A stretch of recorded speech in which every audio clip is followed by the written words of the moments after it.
President Paul Kagame, who is also the chairman of the East African Community, says the region will handle the DRC crisis together. Mr. Kagame now says more talks with the United Nations mission in Congo, MONUSCO, will be held to find a way of ending the crisis. We are trying to see, and we should maybe be moving faster or doing more fast as a region. Can we find a way of doing something that would be relevant to addressing the problems in DRC as we know them? That we intend to do that. We are already talking. In fact, it was part of the discussion we had with President Museveni. We need to work with the UN that is already present. The peacekeeping mission in the DRC is one of the longest serving in the UN history, but despite that, violence still persists, and resolving that crisis is one task that the region would like to embark on immediately. The meeting in Uganda between Presidents Kagame and Museveni accused the UN for not doing enough to solve the Congo problem. The DRC has seen decades of political turmoil, with violence erupting from ethnic and militia groups. A recent joint airstrike by the Ugandan and Congolese army reportedly killed over 100 rebels of the Allied Democratic Forces, a Ugandan rebel group with bases in eastern DRC. Over 40,000 Congolese refugees have crossed into Uganda since the year began, and more continue to pour. And on tensions between the two nations, they say relations are good and a few misunderstandings will be put to rest with better communication. Even in these cases, the people involved, if they could only work closely, I think a lot of confusion would be avoided. Because there is nothing substantive when I listen carefully. The relations between the two governments have been strained for a while now, with both governments accusing each other of espionage and keeping dissidents. A recent incident involved the forceful repatriation of a Rwandan refugee by some Ugandan officials who are now facing trial. Isabel Nakirya, CGTN, Entebbe, Uganda. Well, CGTN's Robert Nagila has been in Uganda recently on the shores of Lake Albert, where thousands of Congolese refugees have been crossing to the safety of Uganda. He joins me now in studio for more perspective on the crisis. Robert, of course, we're seeing regional leaders, international leaders really calling this an emergency situation. But Congolese authorities are downplaying the seriousness of it all. I think that must be so disheartening for those caught in the middle of this conflict. I mean, you've met them and you were there in Lake Albert. Just talk us through what you saw and what you heard. Well, Lindy, as you rightly put it, it's a sad and tragic situation that's developing within that area.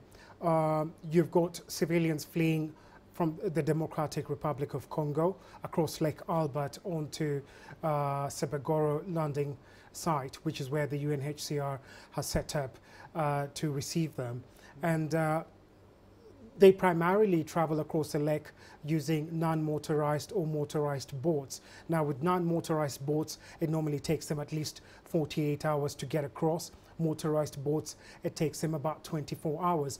But by the time they arrive across, they're tired, exhausted, hungry, some are sick, and they have chilling accounts of the violence that's occurring on the other side. Now, on arrival, they are processed by UNHCR at the landing site at Sebagoro and then transferred to a reception center about 40-odd kilometers inside Uganda. Now here, of course, they receive medical treatment, they're given food, water, and basically given a place to sleep. And then the Prime Minister's office then allocates them some land to resettle them where they can rebuild their lives again. But the stories that they come with are so chilling and tragic. And I wonder though, Robert, what has caused this recent flare-up in insecurity in Eastern DRC? We know, of course, that we're not just talking about one set of situations, really, it's multiple crises that people are fleeing. You're absolutely right, because there are various armed groups within Eastern Congo, and they've been fighting for quite a long time. In this latest case, the violence sprang up mid-December. About 60,000 people have been displaced. Most of them have fled to Uganda itself. Now, it's primarily between two communities, the Hema and Lentu. They've got an old age,